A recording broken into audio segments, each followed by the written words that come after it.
যদি আকাশ আর মাটি একে অপরের দিকে এগিয়ে এসে একটি স্থাপত্য তৈরি করে তাহলে সেটি কেমন দেখাবে?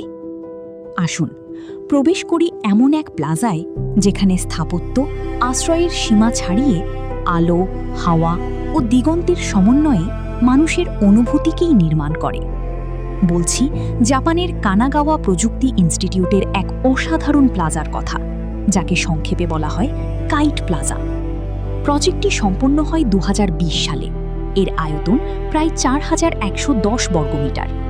বিশাল আয়তাকার এই প্লাজাটি ডিজাইন করেছে টোকিও ভিত্তিক আন্তর্জাতিক স্থাপত্য firm Junya Ishigami and associates.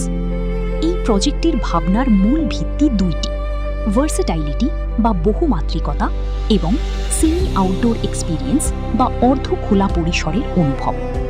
প্লাজার ডিজাইনের বিশেষ দিক হল এখানে মেঝে এবং ছাদ দুইটি বেঁকিয়ে একটা দিগন্ত তৈরি করেছে। ছাদটি খুব চিকন একটি স্টিলের সমতল পৃষ্ঠ, যা চারপাশের দেয়ালের উপর ভর করে আছে।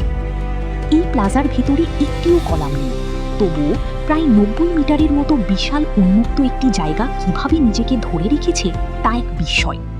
কলাম চোখে না পড়ায় দিগন্তের অনুভূতি আরও শক্তিশালী হয়ে ওঠে। প্লাজার মেঝেটিও হালকা ঢালু হয়ে দূরে গিয়ে এমনভাবে মিলেছে যে দিগন্তরেখাটা ভবনের ভিতরেই তৈরি হয়।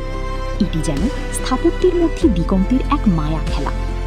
আরেকটি অসাধারণ বিষয় হল এই প্লাজার ছাদে আছে ৫৯টি খোলা জায়গা।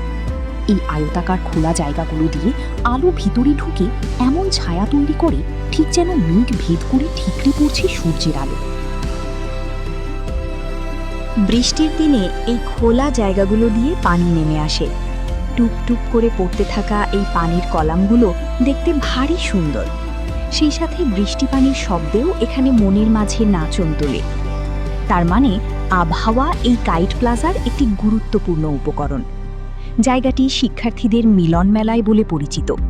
এখানে তারা আড্ডা দেয়, খাওয়া দাওয়া করে, বিশ্রাম নেয়।